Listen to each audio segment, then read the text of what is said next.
Hello friends, welcome to HP Diamond Academy. In the last lecture, we have discussed about the least cost entry method. So in this particular lecture, we will discuss about the Vogel's approximation. Vogel's approximation is also known as unit cost penalty method. So basically, we are discussing the methods for finding the initial basic feasible solution. Okay. So let us start discussing this Vogel's approximation. So the important concept here is that in this method, we have to calculate the penalties for a particular row or particular column. Okay. So the penalty for a particular row or column is equal to second minimum cost in that row or that column minus minimum cost. ठीक है, देखो let us understand this. देखो ये वाला रो ले लो पहले, ठीक है, तो पेनल्टी निकालना है, तो मिनिमम कॉस्ट कौन सा है, 11 है, ठीक है, और सेकंड मिनिमम कॉस्ट कौन सा है, 14 है, तो पेनल्टी क्या होगा, second minimum cost minus minimum cost, तो 14 माइनस 11, तो 3 हो जाएगा penalty for this particular row. समझ में आ रहा है। और एक इंपॉर्टेंट कंसेप्ट क्या होता है यहाँ पे कि इन केस ऑफ टाई, ठीक है, in case of tie at least cost cells choose the that cell where the allocation is maximum. जैसे देखो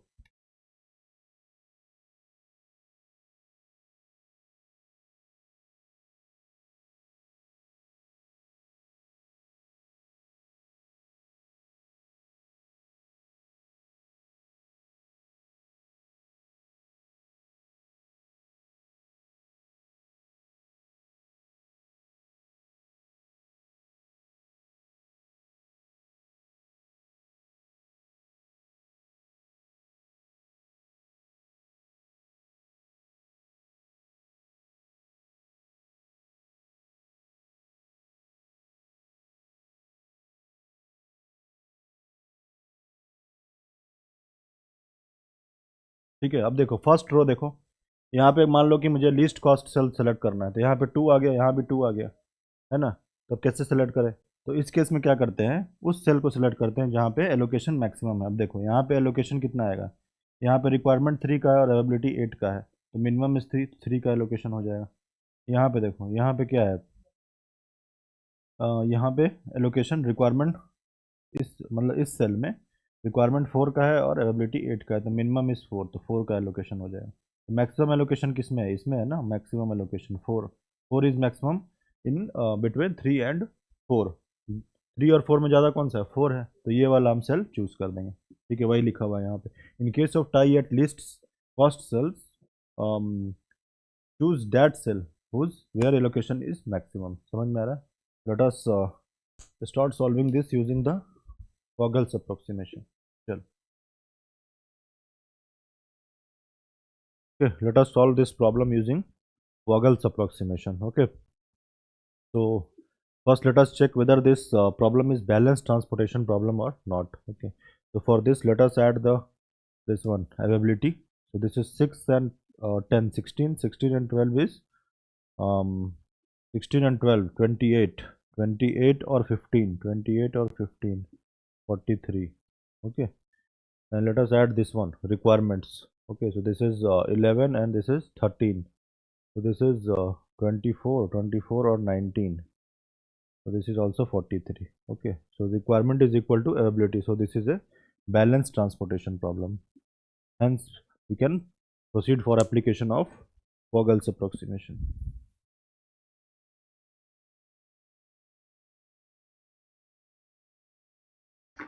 ठीक है, चलो, now let us start calculating the penalties।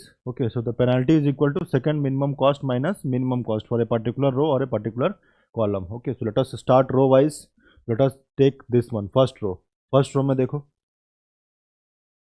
Minimum cost call sell कौन सा है, 11 है यहाँ पे ना, ये वाला सेल है, और उसके बाद सेकंड मिनिमम कॉस्ट कहाँ पे, 14 है, तो पेनल्टी क्या हो जाएगा, second minimum cost minus minimum cost. तो सेकंड मिनिमम कॉस्ट कितना है, 14 है, तो यहाँ लिखो 14, 14 माइनस मिनिमम कॉस्ट है तुम्हारा 11, तो ये कितना हो जाएगा, 3 हो जाएगा। ठीक है, इसी तरह सारे रो और सारे कॉलम के लिए निकालेंगे।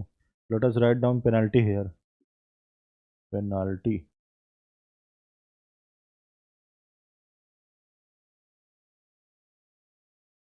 This is first iteration. Okay, तो दिस पर्टिकुलर रो के लिए क्या हो जाएगा पेनल्टी, दिस इज 14 माइनस 11। ठीक है, तो ये 3 हो जाएगा, और पेनल्टी को इस तरह रिप्रेजेंट करते हैं। ये फर्स्ट रो का हो गया। सेकंड रो में क्या है, देखो ये 12 है, यहाँ पे 15 है, तो 15 माइनस 12, 3। है ना। उसके बाद थर्ड रो में देखो, यहाँ पे 16 है, यहाँ पे 25 है, 25 माइनस 16 9, है ना। उसके बाद अब कॉलम में आ जाओ, यहाँ पे कितना है 15 और ये 19, मतलब 4। यहाँ पे 14 और ये 16 2 हो जाएगा। यहाँ पे 12 और 16 4। यहाँ पे 11 है और यहाँ पे 21 है, ठीक है, तो ये हो जाएगा 10। अब देखो, फर्स्ट आइट्रेशन में जो पेनल्टीज आया ना, we will choose the maximum penalty. Maximum penalty कहाँ पे है, यहाँ पे है ना। मैक्सिमम पेनल्टी यहाँ पे है, तो इस पर्टिकुलर कॉलम में, है ना, इस मैक्सिमम पेनल्टी कॉरस्पॉन्डिंग जो कॉलम है, दिस वाज मतलब कि फोर्थ कॉलम है, फोर्थ कॉलम में चेक करेंगे कि मिनिमम कॉस्ट सेल कौन सा है। तो यहाँ पे देखो, यहाँ पे 11 है, 21 है, 39 है, तो मिनिमम कॉस्ट सेल 11 वाला है ना, यहाँ पे है, तो इसमें एलोकेशन कर देंगे। तो यहाँ पे रिक्वायरमेंट है 11 का और यहाँ पे एबिलिटी है 15 का, तो 11 का एलोकेशन हो जाएगा, तो ये 0 हो गया, और यहाँ पे 4 4 रह जाएगा।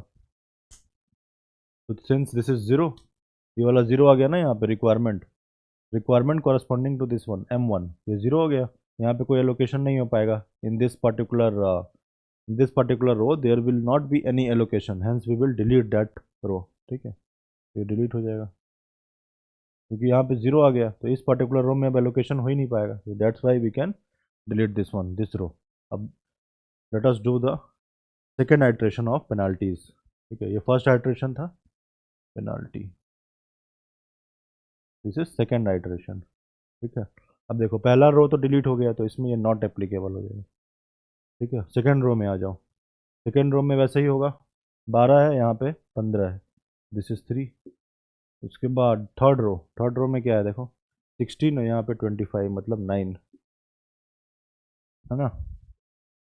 अब कॉलम में आ जाओ, तो पहला रो तो डिलीट हो जाएगा, तो 19 नहीं आएगा इसमें, है ना। 15 और 30 इसमें आएगा तुम्हारा 15, यहाँ पे 16 और 25, यहाँ पे 9, यहाँ पे 4, है ना। यहाँ पे 39 माइनस 21 18, है ना। अब देखो, सेकेंड आइट्रेशन में देखो, सेकेंड आइट्रेशन में मैक्सिमम पेनल्टी कहाँ पे है, देखो यहाँ पे 3 9, यहाँ पे 15 9 4 18, 18 is the maximum penalty.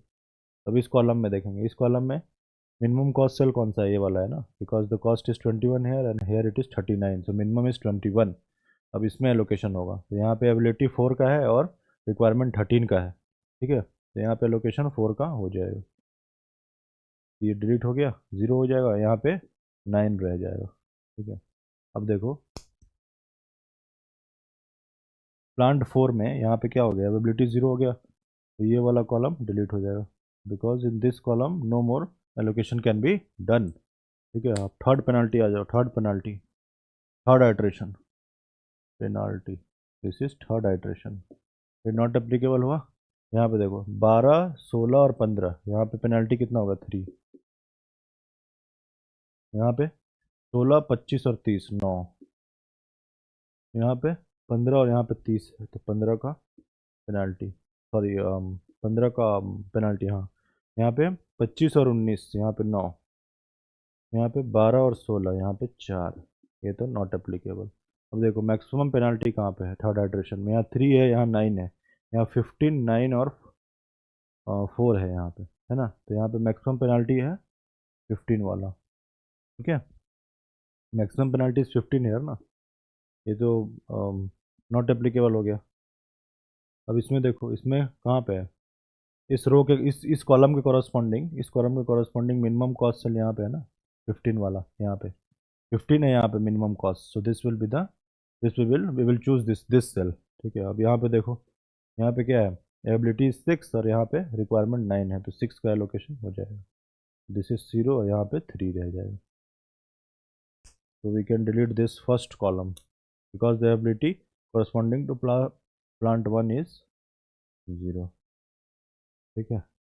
Late us do the fourth iteration penalty, this is fourth iteration, ठीक है। यहाँ पे देखो, 12 और 16, यहाँ पे 4 पेनाल्टी, यहाँ पे 16 और 25, यहाँ पे 9, यहाँ पे नॉट एप्लीकेबल, 16 25, यहाँ 9, यहाँ पे 4, यहाँ 9, देखो 4 और 9 9 और 4, ठीक है। मैक्सिमम पेनल्टी लेना है तो क्लैश हो गया ना, टाई हो गया, यहाँ भी 9, यहाँ भी 9। अब देखो इस कॉलम के सेकंड कॉलम के कॉरस्पॉन्डिंग है ना, मिनिमम कॉस्ट सेल कौन सा है, 6 ये वाला, और इसके कॉरस्पॉन्डिंग मतलब थर्ड रो के कॉरस्पॉन्डिंग मिनिमम कॉस्ट सेल यहाँ पे है। तो हम कौन सा लेते हैं, देखो इसको रीड करो। इसमें हमने बताया था ना, in case of tie at least cost cell choose that cell where the allocation is maximum. अब इस सेल में देखो यहाँ पे कितना का एलोकेशन होगा, यहाँ पे 10 है, यहाँ पे 3 है, तो मिनिमम इज 3, यहाँ 3 का एलोकेशन हो रहा है। इसमें देखो यहाँ पे 12 है, यहाँ पे 19 है, तो 12 का एलोकेशन हो रहा है। तो मैक्सिमम एलोकेशन कितना है, 12 का हो रहा है ना। यहाँ पे 3 का हो रहा है, यहाँ 12 का हो रहा है, तो कौन सा लेंगे जहाँ पे मैक्सिमम एलोकेशन है, तो यहाँ 12 हो जाएगा, तो ये 0 और यहाँ पे 7 रह जाएगा। ठीक है, अब 0 हो गया तो इसको we can read the third column. Now we are left with this one 16 and 25। तो इसमें क्या ट्रिक होता है, देखो यहाँ 3 है और 7 है, 7 + 3 = 10, यहाँ 10 है, तो we can fill this here for the allocation. So 3 का एलोकेशन हो जाएगा, यहाँ पे 7 का एलोकेशन हो जाएगा, this will B consume, this is 0, this is also 0, this is also 0। ठीक है, let us write down the initial basic feasible solution.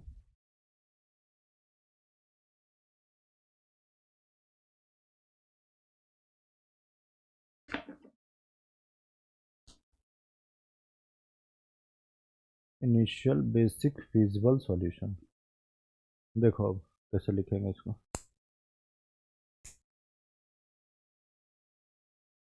Here it is 11, ठीक है, x1 first row fourth column, x1 4, ये हो गया 11। उसके बाद x2 1 second row first column 6। उसके बाद x2 2 second row second column 3। उसके बाद x2 second row fourth column x2 4, this is 4, है ना।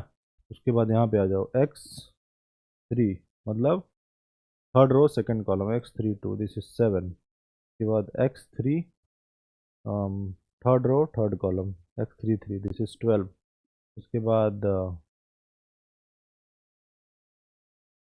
1 2 3 4 5 6, ठीक है, 6 आ गया ना। These are the initial basic feasible solution. Minimum cost क्या हो जाएगा, मिनिमम कॉस्ट देखो 11 इंटू 11, ठीक है, 11 into 11 plus 6 into 15 plus 3 into 6, sorry 3 into 16, 3 into 16, फिर प्लस 4 इंटू 21। उसके बाद 7 into 25, 7 into 25 plus 12 into 16।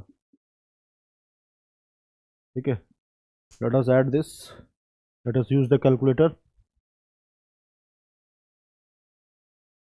Okay, so we have 11 into 11 plus 6 into 15 plus 3 into 16 plus 4 into 21 plus 7 into 25, okay, plus 12 into 16, 710 is the minimum cost.